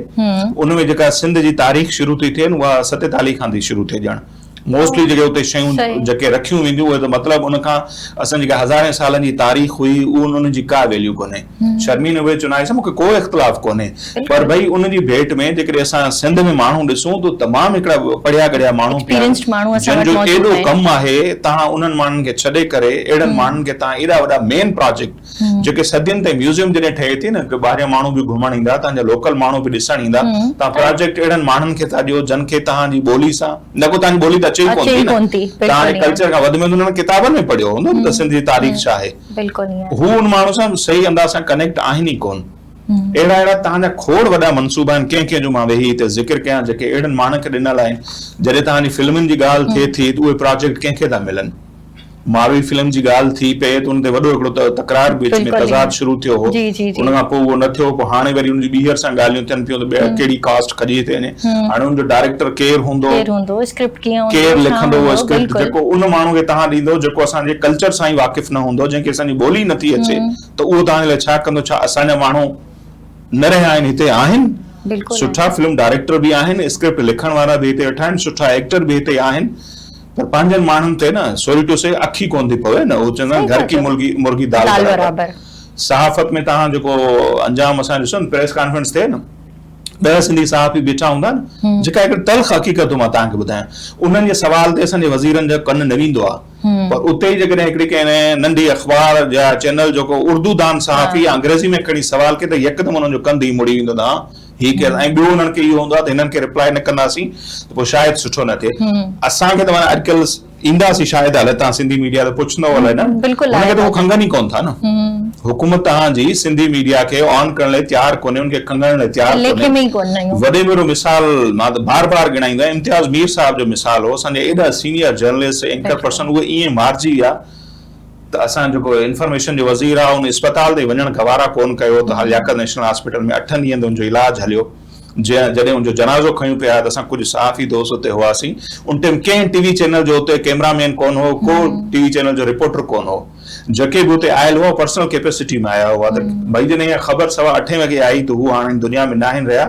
11 वॻे हुनजो जनाज़ो उतां खयो पियो एम्बुलेंस में तव्हांजे कंहिं चैनल जो रिपोर्टर उते मौजूदु कोन हो एतिरी वेगाणप एतिरी निंधण काइब खणी चइजे असांजे माण्हू सां कंहिंजो बि माना कंहिंजी जान न वञणु खपे पर इन जॻह ते को ॿियो माण्हू हुजे न 50 माण्हू उते पहुतल हुजनि असांजो सीएम उते हली वञे सो हर इदारे में अफ़सोस आहे उहे माण्हू जेके तव्हां असांजे सीननि ते लत रखी चढ़ी वोट वठी इक़्तिदार जी कुर्सी ते वेठा आहिनि उहे तव्हांखे ऑन करण लाइ तयारु कोन्हनि इहा असांजी वॾी बदनसीबी आहे जेको तासुब आहे न इनखे पोइ कीअं डील कजे इनमें असांजे माण्हू करे सघनि था भई तव्हां वंश आज़मायो आहे ॾिसो था त हुननि जा रवैया तव्हां सां छा आहिनि अॼु बि तव्हांखे हू असां वटि सांखड़ में हिकिड़ो इस्तिलाह हूंदो आहे सिरड़ियो हारी माना ज़र ख़रीद गुलाम जंहिंखे खणी हिकिड़ा वॾेरा हूंदा आहिनि उहे 25 लख रुपया मूं ते कर्ज़ आहे मां हारी आहियां त उहो अॻियो मूंखे 30 लख ॾींदो 20 लख जो मां कर्ज़ लाहींदुसि 10 लख वरी शादियुनि वादियुनि खपे पोइ मां फैमिली समेत हुननि जो कर्ज़ी थी ईअं हिननि सिंध जे माण्हुनि खे ॼण सिरड़ियो हारी सम्झी वरितो आहे हुननि खे लॻे थो बसि ठीकु आहे हिननि खे ईअं हलाईंदासीं चंद वॾेरा आहिनि हुननि खे तव्हां पंहिंजी मुठ में करे छॾियो वोट हुननि वॾेरनि वटि आहिनि ईअं तव्हां कलेक्ट करे ऐं कामयाबु थी ईंदो इहा सोच जेसिताईं ख़तमु कोन थींदी न ऐं असांजा माण्हू बि जेकॾहिं कंहिं वॾेरे जे चवण ते वोट न ॾींदा बल्कि भई तव्हां वोट ॾियण वञो था त सोचो त भई हिननि 85% तव्हां वटि सिंध में पीअण जो पाणी जेको आहे सो साफ़ कोन्हे जेका हिकिड़ी बेसिक नीड आहे हर माण्हू जी न पाणी जेकॾहिं तव्हां वटि सही न आहे तव्हां वटि सभई बीमारियूं हुनजे करे थियनि थो असांजा नसल ख़तरे में आहिनि उन पासे कंहिंजो ई ध्यानु कोन्हे न हुकूमतुनि जो ध्यानु आहे न सिविल सोसाइटी जो ध्यानु आहे न असांजे मीडिया जो ध्यानु आहे कॾहिं कॾहिं उहा बसि ख़बर अची वेंदी आहे पर कॾहिं उन ख़बर खे असां फॉलोअप तौरु कयूं आहे उनखे पोयां विया आहियूं भई कॾहिं डाओ अस्पताल जो जेको गुर्दनि वारो वार्ड आहे उते असां कॾहिं विया आहियूं SIT में वञी कंहिं सिंधी सहाफ़ी का रिपोर्ट कई आहे त भई हिकिड़े साल में गुर्दनि जा केतिरा मरीज़ अचनि था हिते दाख़िल थियनि था सिंध जा माण्हू हुन में केतिरा आहिनि बुनियादी जो रीज़न छा आहे कहिड़े ज़िले मां वधीक था अचनि उनजो सबबु छा आहे कुझु अर्सो पहिरियों मुंहिंजी अमड़ दाख़िल हुई हॉस्पिटल में त मूंखे अहिड़ा केस उते ॾिसण जे लाइ मिलिया 8 सालनि जे ॿार जा गुर्दा ख़तमु 18 सालनि जे नौजवान जा गुर्दा ख़तमु ट्रांसप्लांट कराइण जे लाइ उते पिया फिरनि ऐं मोस्टली तादाद घोटकी जो हुजे कुझु हैदराबाद जा पेशेंट मिलिया मीरपुर ख़ासि वारे पासे जा खैरपुर जा ठरी मीरवा आहे हिन पासे जा यंग माण्हू चयो तव्हांजा गुर्दा कीअं ख़तमु थिया चयोसीं बुनियादी सबबु ॿुधाईंदा हिकिड़ो त पाणी सही कोन्हे ऐं ॿियो जेके जाली दवाऊं था तव्हां इस्तेमालु कयो हाणे तव्हां असां पाण या असांजी फैमिली में को फर्द आहे जेकॾहिं को बीमार थिए थो ज़ाहिर जेका दवा डॉक्टर लिखी ॾींदो तव्हां असां वठी ईंदासीं असांखे कहिड़ी ख़बर कहिड़ी कंपनी जाली आहे कहिड़ी असली आहे हाणे तव्हांजो हिकिड़ो त पैसो ज़ाया थिए ॿियो तव्हांजी हेल्थ बहितर न थिए ऐं तव्हांजा रांदे जेके ऑर्गन्स आहिनि उहे डैमेज थी था वञनि कंहिंजो ध्यानु कोन्हे इन पासे सर पोइ इहो अवां छा था सम्झो त इन ते कहिड़े नमूने जी तहक़ीक़ थियणु खपे यार इन में कंहिंजो जेको आहे सो उहो अॻियां अचनि पंहिंजो किरदारु निभाइनि ॾिसो मीडिया ते जीअं मां चवां थो त हिकिड़ो पुराणो जॾहिं असां सहाफ़त में आयासीं कुझु ट्रेनिंगूं बि थींदियूं हिकिड़ो मूं किताबु पढ़ियो त अमेरिका जो प्रेसिडेंट हो कंहिं ज़माने में उन खां कंहिं सवाल कयो त इन में केतिरी सदाकत आहे त तव्हां दुनिया जा पावरफुल तरीन माण्हू आहियो, ज़ाहिर आहे सुपर पावर आहे, त अमेरिकन प्रेसिडेंट उनखे चयो त न, मुंहिंजी रियासत में हिकिड़ो अहिड़ो माण्हू आहे जेको मूंखां वधीक पावरफुल आहे। तो सहाफ़ी हैरान थी वियो, चई ईअं कीअं थो थी सघे? चयो उहो केरु आहे, मां ॼाणणु चाहींदुसि। चयो वाशिंगटन पोस्ट जो जेको एडिटर आहे उहो मूंखां वधीक पावरफुल आहे। इहे जुमला हुआ अमेरिकन प्रेसिडेंट जा। त हू जेकॾहिं चाहे त मां मुंहिंजी सदारत वञी सघे थी। त सहाफ़त में एॾो वॾो पावर आहे, जेकॾहिं तव्हां पाण इहे मसलतूं जेके आहिनि इनखे ख़तम कयो। सेल्फ सेंसरशिप जो वॾो इशू आहे। केरु चवे न चए, मूंखे पाण खे ख़ौफ़ हूंदो त मतां हीअं कयां, हीअं न थी वञे, पोइ तव्हांखे सहाफ़त न करणु खपे। जेकॾहिं ईअं असांजे अख़बारनि जा एडिटर सचा थियनि, टीवी चैनलनि ते जेके वेठा आहिनि माना असाइनमेंट एडिटर हुजनि, पोइ डायरेक्टर न्यूज़ हुजनि, उहे जेकॾहिं ईअं सचा थियनि, या एंकर या इवन रिपोर्टर जेकॾहिं सचो थियनि, त किथे बि को क्राइम बि जेको आहे लिखी न सघे। तव्हां वटि अलाए केतिरा सिंध में खून थियनि था, न्याणियूं क़तल थियनि थियूं, उहे दॿिजी था वञनि, रिपोर्ट कोन था थियनि। उहे उन्हनि जा गठजोड़ मंशा जा ॾा कीअं था रहनि, हिकु हिकु माण्हू खे सॼी ख़बर आहे, केरु थो हलाए, कीअं थो अचे, स्मगलिंग कीअं थो थिए, ॻाल्हि बि नथी थिए। हो रिपोर्टिंग त आउं सम्झां थी अञा बि परियां जी ॻाल्हि आहे त यूजुअली जे हर माण्हू पंहिंजी ज़िमेवारी पूरी कोन थो करे। जेके सहाफ़त हुजे, पोइ उन खां पोइ जेके उतां जी सिविल सोसाइटी थिए थी, कंहिं बि इलाइक़े में ज़ाहिर आहे कि 4 अहिड़ा माण्हू ज़रूर हूंदा आहिनि। पोइ हर को आहिस्ते आहिस्ते ख़ामोश थी वियो आहे, हीउ मुंहिंजो कमु न आहे। इहो जेको जुमिलो आहे न, उन बि असांखे घणो तबाह कयो आहे, हीउ मुंहिंजो कमु न आहे। नसीर साहब, ॻाल्हि कंदासीं हाणे मीडिया जी, सिंधी मीडिया जी तरफ़ हलंदासीं त सिंधी मीडिया ते जेके आहिनि मुलाज़िम जे तहफ़ुज़ लाइ केतिरा कानून मौजूदु आहिनि, ऐं उन्हनि कानूननि ते अमल दरामद थिए थो नथो थिए, या जेके मालिक आहिनि उन्हनि खे लेबर पॉलिसीज़ जेके आहिनि उहे ख़बर आहिनि कोन्हनि, या उहे जेके आहिनि एम्प्लॉयमेंट जेके कॉन्ट्रैक्ट चइजे उहे छो नथियूं कनि? त इन सॼे सिनेरियो खे अवां कीअं था ॾिसो? कानून आहिनि, उहे फाइलनि में आहिनि, दस्तावेज़नि में, जेके बि असांजी मिनिस्ट्री आहे उन वटि ज़रूर हूंदा। मालिकनि खे ख़बर बि हूंदी, पर लागू न कबा। अॼु ॾींहुं कंहिं कोन कयो आहे। वेज बोर्ड, जॾहिं असां अख़बारनि में हूंदा हुआसीं, वेज बोर्ड जी तमामु घणी ॻाल्हि थींदी, वेज बोर्ड लागू हुजणु खपे। वेज बोर्ड तहत मतिलबु ईअं आहे, जेको सब एडिटर अख़बार जी दुनिया में असां चवंदा आहियूं, या चैनल ते उनखे स्क्रिप्ट एडिटर चयो वेंदो आहे, जेको ख़बर ठाहींदो आहे। इहा जेका पोस्ट आहे 17 ग्रेड जी पोस्ट आहे वेज बोर्ड तहत। जेकॾहिं तव्हांखे रेडियो पाकिस्तान जेकी जॉब मिलंदी हुई पकी, या पीटीवी ते मिलंदी हुई न स्क्रिप्ट एडिटर जी, सब एडिटर, या 17 ग्रेड जी पोस्ट आहे, त पोइ उनखे पघार ओतिरी मिलणु खपे, उनखे ॿियूं मरातूं ओतिरियूं मिलणु खपनि। तव्हांखे का हिकिड़ी सिंधी अख़बार, बरसात सिंधी अख़बार हूंदी, यूसुफ शाहीन साहब कढंदा हुआ कंहिं ज़माने में, उहे वेज बोर्ड ते हिकिड़ी वाहिद सिंधी अख़बार, जंहिंजा शेख हयाज़ बि एडिटर रहिया। सो उहे यूसुफ शाहीन साहब पंहिंजे दौर में, जेको उन ज़माने में वेज बोर्ड लागू हूंदो, उन तहत सैलरी ॾींदा। त सिंधी मीडिया जी पूरी तारीख़ में असांखे इहो हिकिड़ो मिसाल मिले थो। उन खां पोइ एतिरा टीवी चैनल आया, डिजिटल मीडिया जो दौर शुरू थियो। मां पाण हिकिड़े चैनल जो हिसो आहियां, पर सिलेवरी वारो जेको दौर आहे न, सेम वो स्टिल लागू आहे। को मॉनिटरिंग करण वारी का शे कुछ भी मौजूद, कुछ भी कोने। न तव्हांखे सिंधी मीडिया जे इदारनि में न सैलरी तव्हांखे टाइम ते मिलंदी, बिल्कुल इन ते त ज़रूर ईंदम, न तव्हांखे लेटर मिलंदो, अपॉइंटमेंट जो लेटर मिलंदो, न तव्हांखे नौकरी कढण खां अॻु में नोटिस मिलंदो। ऐं जेकर तव्हांखे कढी छॾियो ऐं तव्हांजी महीने ॿिनि जी पघार मोस्टली चैनलनि ते रहियल हूंदी आहे, डिले हूंदी आहे, त न तव्हांखे उहे पोयां पैसा मिलण जी का उमेद हूंदी। हिकिड़े इदारे में भले तव्हां 10 साल ॾेई छॾियो, ऐं पोइ जेकॾहिं तव्हांजी नौकरी वञे थी, उन्हनि 10 सालनि जो को EOBI या ॿियो टियों हिकिड़ो फंड हुजणु खपे, जेको हर प्राइवेट इदारनि में हूंदो आहे, उहो कोन्हे हूंदो। पहिरीं बि असांजी हिकिड़ी ईद शो में ॻाल्हि ॿोल थी पई, त मां चवंदो आहियां त मुंहिंजो इहो पर्सनल थ्योरी आहे, घणनि तकलीफ़ बि घणनि माण्हुनि खे ईंदी हूंदी। मां चवंदो आहियां सरमाएदार, हिकिड़ो लफ़्ज़ इस्तेमालु थियो, सरमाएदार जी दुनिया, सरमाएदार ऐं जागीरदार हिकिड़ी ॿी अलॻि शइ आहे। त असां वटि मोस्टली जेके सेठिया आहिनि सिंधी मीडिया सां रिलेटेड, उहे सरमाएदार न आहिनि। सरमाएदार पंहिंजे वर्कर जो वरी बि थोरो घणो ख्यालु रखंदो आहे, उन्हनि जी हेल्थ जे लाइ को कार्ड हूंदो, उन्हनि खे पघार टाइम ते ॾींदो, उन्हनि खे एटमॉस्फेयर बहितर ॾींदो, कमु करण जे हवाले सां वॉशरूम हूंदा, ॿियो टियों प्रॉपर इदारे जो लुक नज़र ईंदो सरमाएदारनि। सिंधी मीडिया जे इदारनि में सरदारी निज़ाम आहे, मुतारकी ज़हनियत आहे। उहो कॾहिं न चाहींदा त असांजो वर्कर जेको आहे उहो ख़ुशहाल थिए। नसीर साहब, आउं इन ॻाल्हि ते ईंदसि त आख़िर इन्हनि जेके सहूलियतूं आहिनि, इन्हनि खां छो असां जेके मीडिया ते कमु कंदड़ आहिनि उन्हनि खे महरूम रखियो थो वञे? EOBI जी ॻाल्हि कजे, मेडिकल जी ॻाल्हि कजे, इंश्योरेंस जी ॻाल्हि कजे, या सभिनी खां पहिरीं ॻाल्हि इहा त वक़्त ते पघारूं उहे ई नथियूं मिलनि, त असांजा जेके बि सिंधी मीडिया जा वर्कर्स आहिनि उहे छो इन्हनि शयुनि खां महरूम आहिनि? हिकिड़ी पुराणी चवणी आहे त ॿार खे फीड बि तॾहिं मिलंदी आहे जॾहिं उहो रोइणु शुरू कंदो आहे। नेचुरल आहे न? बिल्कुलु ईअं आहे।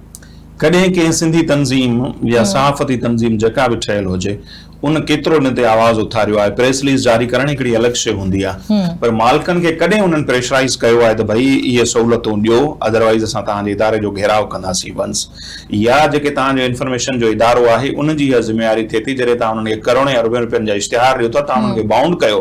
त भई असां तव्हांखे इश्तिहार त ॾियूं था, तव्हां उन वेज बोर्ड तहत पघार ॾियो था, ॿियूं सहूलियतूं केतिरियूं ॾियो था, माण्हुनि खे रखण जो तव्हां तरीक़ो छा आहे, कढण जो छा आहे। का हिकिड़ी ग़लति ख़बर हली थी वञे, जॾहिं उहा उन मिनिस्टर या उन हुकूमत जे लाइ हुजे त पोइ उनजो त वॾो नोटिस वरितो थो वञे, पर कंहिं हिकिड़े सहाफ़ी सां केतिरी ज़्यादती थिए थी, उहो सिंधी हुजे उर्दू हुजे, उर्दू मीडिया जो बि हाल अॼुकल्ह इंतिहाई ख़राब अथव। माण्हू ख़ुदकुशियुनि ते मजबूर आहिनि, जॾहिं मुख़्तलिफ़ टीवी चैनल बंदि थिया त खोड़ माण्हू दिलि जो दौरो पवण सबबु गुज़ारे विया। उन्हनि जूं फैमिलियूं हाणे कीअं गुज़ारो कंदियूं वञूं, का सहाफ़ती तंज़ीमुनि ते ॻाल्हाइण लाइ तयारु कोन्हे। सिंधी मीडिया में त तमामु घणो हाल ख़राब आहे। उन में ज़ाहिर वर्कर जी हिकिड़ी मजबूरी आहे, मजबूरी में उहे वेठा आहिनि, उहे वीचारा दान नथा, पर जेके तंज़ीमूं उन्हनि जे नाले ते ठहियूं आहिनि उन्हनि जो किरदार बि पाण ॾिसूं था त उहो को एॾो तसली बख़्श कोन्हे। बिल्कुलु, अवां छा चवंदा हिन में त छा पेमरा, इत्तलात खातो ऐं जेके लेबर डिपार्टमेंट आहिनि गॾियल तौर ते मीडिया वर्कर्स जे हक़नि जी निगरानी उन्हनि खे करणु घुर्जे? करणु त ज़रूरु घुर्जे, पर हू कनि कोन था। ज़ाहिर आहे हिते ॾिसो न, अॼु नसीर मेमून साहब जी मूं हिकिड़ी पोस्ट पढ़ी पर ॾाढी सुठी लॻी त कुझु सालनि खां मीडिया इंडस्ट्री खे जीअं यरगमाल ठाहियो वियो आहे ठाहींदड़नि, त भई बयानियो उहो हलंदो जेको हू चाहींदा, पोइ उन्हनि हिकिड़ा नओ दौलतिया चऊं या हिकिड़ा हथरादू जेके आहिनि उहे सेठिया पैदा कया आहिनि। कुझु मख़सूस चैनल आहिनि उन्हनि खे पोइ तमामु घणा इश्तिहार ॾेई उन्हनि खे नवाज़ियो थो वञे, जेके उन्हनि जी पॉलिसी सां इख़्तिलाफ़ कनि था उन्हनि खे जेको आहे सो कमज़ोर कयो थो वञे। ज़ाहिर तव्हां मुंहिंजी एड बंदि कंदो, ॿियो टियों आहिस्ते आहिस्ते वर्कर घटि कंदा, इदारो बंदि थींदो, ताला लॻंदा। हाणे हिकिड़ो टीवी चैनल आहे, उनजे मालिक जी छा इहा ज़िम्मेवारी आहे, तूं सूबनि जे लाइ मुहिम हलाए, सेमिनार करे, तव्हां सभिनी खे ख़बर हूंदी, उहो कराची में बि आयो बंदो सेमिनार करे वियो, ॿियनि शहरनि में बि कंदो थो अचे। हाणे वरी जॾहिं ही नक़वी साहब जो बयानु आयो त उनखां पोइ वरी हिकिड़ो कराची बेस्ड टीवी चैनल आहे, उन हिकिड़ी मुहिम हलाइण शुरू करे छॾी आहे। त इहे इन्हनि हिकिड़ा ख़ासि मीडिया जा इदारा ॼण त ख़रीद करे वरिता आहिनि, उते उन्हनि तज़िया निगार पंहिंजा विहारनि था, एंकर पंहिंजा विहारनि था, त जेको उन्हनि जी पॉलिसियुनि सां हले थो उन्हनि खे छो चवंदा त तव्हां ही जेके कानून आहिनि उन्हनि ते अमल कयो या वर्करनि जी ॻाल्हि कयो, हुननि जा मफ़ाद पूरा थियनि था, वर्कर जे लाइ केरु थो सोचे। सर, हिकिड़ी ऑडिट रिपोर्ट हूंदी आहे त छा हुकूमत खे मीडिया जा जेके इदारा आहिनि उन्हनि जी सालियानी जेका ऑडिट आहे उहा उन जेके मुलाज़िमनि जी हक़ बाबति जी ॻाल्हि कजे त उहा रिपोर्ट लाज़मी करणु घुर्जे? बिल्कुलु हुजणु खपे, ख़बर हुजणु खपे। त ऐं इहो करे ख़बरूं ईंदियूं आहिनि त कंहिं इदारे खे साल में केतिरा इश्तिहार मिलिया, त उन इदारे खां इहो बि सवाल थियणु खपे त उन्हनि मंझां घणा % जेके पैसा आहिनि उहे तव्हां इदारे जी फलाह जे लाइ, या जेके तव्हां वटि कमु कंदड़ माण्हू आहिनि उन्हनि जी फलाह बहबूद ते ख़र्च कया। सालियानी इंक्रीमेंट या पघार में वाह जो त कॉन्सेप्ट ई न रहियो आहे, सिंधी मीडिया में त आहे ई कोन। हिकिड़ो माण्हू जेको लॻो त लॻो, उन्हनि खे इहो फील करायो वेंदो आहे त भई इहा जेका पघार तोखे मिले थी पई, इहो बि ॼण असां तो ते एहसान था कयूं, वधीक जे त डिमांड तूं माना इहे सोचजांइ बि न। ऐं उन में उहा ई ॻाल्हि आहे त वंस जेके इदारा उन्हनि खे इश्तिहार था ॾियनि न, गवर्नमेंट ख़ासि तौर ते या PID या ॿिया मुख़्तलिफ़ इदारा आहिनि, उहे उन्हनि खे बाउंड करे सघनि था, उन्हनि खां इहा रिपोर्ट वठी सघनि था, मे बि वठंदा बि हुजनि त भई तव्हां उन्हनि पैसनि मां घणो वर्करनि ते लॻायो था। सही, पर सर उहा त पर्टिकुलरली ॻाल्हि कजे त सिर्फ़ु हिकु ॿ इदारो न, माना अदर देन दिस त हुकूमत उन्हनि ते एतिरो चैनल्स जी ॻाल्हि कजे त एतिरो सिंधी मीडिया ते दबाव नथी विझे त सालियानी रिपोर्ट उनखे ॾिनी वञे। ॿियो सवाल हिन सां गॾु मां इहो कंदसि त हिकिड़ो तासुर रहियो आहे हमेशह त सिंधी मीडिया जेके आहिनि उहे बग़ैर पघारुनि जे या जेका उजरत चइजे, उजरो चइजे असां, उहो बिल्कुलु घटि हूंदो आहे। ऐं पघारूं त माना तव्हां चओ था वधण त पराई ॻाल्हि आहे, पुराणी ॻाल्हि आहे इलाही, पर जे मिली वञे वक़्त ते त उहा वॾी ॻाल्हि आहे। त इनखे कीअं मां सम्झां थी त ख़तम त नथो थी सघे, पर कीअं घटाए सघिजे थो? तव्हां ॾिसो घणा टीवी चैनल हूंदा जेके रिपोर्टरनि खे पघार ॾींदा हूंदा, अञा ठीकु आहे जेके डेस्क ते कमु कनि था या कराची में कमु कंदा रिपोर्टर वग़ैरह, उन्हनि खे त कुझु ई माना घटि ई सही पर मिलंदी हूंदी। बिल्कुलु, जेके तव्हांजा बेरोज़ आहिनि उन्हनि खे पघार मिले थी कोन थी मिले। पोइ असां वरी सवाल उथारींदा आहियूं त भई ही करप्ट आहिनि, हीअं था कनि, ख़बर जा पैसा था वठनि, ख़बर लिकाइण जा पैसा था वठनि, त सिधी ॻाल्हि आहे हू पंहिंजे हुते ऑफिस बि रन कनि था, उन्हनि पंहिंजा कैमरामैन बि रखियो हूंदो, हिकिड़ो ई सही रखियो हूंदो, उन्हनि खे पंहिंजो घर बि हलाइणो आहे, पोइ छा कंदा?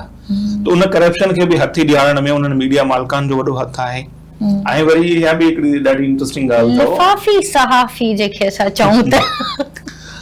उहो त हिकिड़ो लिफ़ाफ़ो वठण वारो जेको आहे मथी लेवल ते जेके आहिनि उहे त खाते में नथा अचनि, पोइ हेठि जेके आहिनि सो उहे त अची था वञनि, न हुजणु खपे, पर उहो तॾहिं ख़तमु थींदी। मिसाल हिकिड़ो रिपोर्टर आहे, हुनखे ख़बर आहे जेकॾहिं मां फलाणे चैनल जे लाइ खैरपुर मां लाड़काणे सांगड़ मां रिपोर्टिंग थो कयां त मूंखे एतिरी सैलरी मिलंदी, त पोइ शायदि तव्हां हुनखे बाउंड बि करे सघो ऐं पोइ शायदि उहो करप्शन बि न करे, तव्हां ॿियो कुझु न। अच्छा, इहो बि हिकिड़ी इंट्रस्टिंग ॻाल्हि अथव, सॼे पाकिस्तान में आहे, तव्हां रुगो टीवी चैनल या अख़बार खोलियो, माण्हू तव्हांखे पैसा ॾियण लाइ तयारु हूंदा, वठण त छॾियो, रिपोर्टर तव्हांखे पैसा ॾियनि था अॼुकल्ह जेके ख़बरूं असांखे पवनि थियूं न, त लोगो ॾियो असांखे या अख़बार जो प्रेस कार्ड ॾियो असांखे अख़बार जो, त असां तव्हांखे पैसा ॾींदासीं। हाणे जिते अहिड़ी ॻाल्हि थींदी हुजे उते आज़ाद सहाफ़त चऊं, करप्शन खां पाक सहाफ़त चऊं, इहो त हिकिड़ी पोइ जी ॻाल्हि आहे। बिल्कुल सही ॻाल्हि आहे। महिरबानी नसीर साहब अवां जी, जो अवां असांखे वक़्तु ॾिनो ऐं तमामु सुठियूं असांजी डिस्कशन रही, सुठियूं ॻाल्हियूं असां कयूंसीं, पर छा कयूं, प्रोग्राम जो वक़्तु हाणे पुॼाणीअ जी तरफ़ पहुतो आहे। सो मां चाहींदसि त अवां वटि छा मैसेज हूंदो असांजे नौजवान लाइ, त जेका सहाफ़त आहे उन में हू कीअं अची सघनि था ऐं कहिड़ियुनि कहिड़ियुनि शयुनि जो जॾहिं हू पंहिंजो करियर सहाफ़त में स्टार्ट करणु चाहिनि था, त कहिड़ियुनि शयुनि खे हू अपनाइण ऐं कहिड़ियुनि शयुनि जो ख़्यालु रखनि। भई सहाफ़त में अॼुकल्ह अचणु ॾाढो सवलो थी वियो आहे, सो हुन लाइ मां बुनियादी हिकिड़ी ॻाल्हि मुख़्तसिर कंदुसि, उहो आहे त जेकॾहिं मां सोचो था त कंहिं बि टीवी चैनल ते ईंदासीं पोइ मुंहिंजो घर हलंदो, मुंहिंजो फ्यूचर थींदो, इहा तव्हांजी ख़्वाब ख़्याली आहे न। जेके तव्हांखे पाण खे सिखण जे लाइ अचो, असांजा इदारा सिखण जे लाइ बहितरीन आहिनि, उते अचो सिखो, देन मां नौजवान खे चवंदो आहियां निकिरी वञो। जे तव्हां हिते वेठो त तव्हां पंहिंजे पाण खे तबाह कंदो, छो जो असांखे घणा माण्हू चवंदा आहिनि पाण वेठा आहियो, असांखे इहो था चओ, त असां जेको वेठा आहियूं उनजे तजुर्बे जे बुनियाद ते तव्हांखे ॿुधायूं था, तव्हां इन ते आयो त मुंहिंजो घर हलंदो, इन पघार मां उहो सवाल ई पता, हा सिखो ऐं पोइ तव्हांजे लाइ हाणे मैदान वसी थी वियो आहे, यूट्यूब जो प्लेटफॉर्म आहे, फेसबुक आहे, ॿिया डिजिटल जेके प्लेटफॉर्म आहिनि, तव्हां अचो कमु सिखो, उते हलिया वञो, जेकॾहिं तव्हांखे लॻे थो मूं में दमख़म आहे त उते वेही कमु कयो। हिकिड़ो त तव्हांजी उते आज़ादी तव्हां वटि हूंदी, कंहिं बि मिनिस्ट्री जे माथे तव्हां न हूंदा त भई हू मुंहिंजो इश्तिहार बंदि करे छॾींदो या छा, तव्हांजो चैनल मोनिटाइज़ थी थो वञे त पोइ त ॾिसो न, तव्हांखे उते कमीशन ॾियण जी बि ज़रूरत कोन्हे, हिते 50% कमीशन ॾेई पोइ इश्तिहार था वठो न तव्हां, उते तव्हांखे इहो बि कोन थो करणो पवे। अंग्रेज़ जी हिकिड़ी ॻाल्हि सुठी इहा ई लॻंदी आहे त उते शफ़ाफ़ियत तमामु घणी हूंदी आहे, जेतिरा तव्हांजा व्यूज़ आया, तव्हांजी 21 तारीख़ ते ॼण तव्हांजो जेको अकाउंट हूंदो, पैसा तव्हांजे 21 खां 23 तारीख़ ताईं जेके आहिनि उहे तव्हांजे अकाउंट में अची था वञनि कमीशन कटे करे। त तव्हांखे जेकॾहिं जिन बि नौजवान खे शौक़ु आहे, तव्हां सिंधी इदारनि में अचो, सिखो ऐं पोइ तव्हां डिजिटल प्लेटफॉर्म खे यूज़ कयो त पंहिंजो नालो बि ठाहे सघो था ऐं तव्हां सुठो अर्न बि करे सघो था, जेकॾहिं तव्हांजो मवाद बहितरीन आहे। महिरबानी नसीर साहब अवां जी। नाज़रीन, हाणे प्रोग्राम जो वक़्तु पुॼाणी ते पहुचे थो पंहिंजी, वरी अवां सां मुलाक़ात थींदी सुभाणे हिकु नए मौज़ू सां गॾु, हिकु नए महिमान सां गॾु। तेसिताईं मूंखे ॾींदा इजाज़त। अल्लाह हाफ़िज़।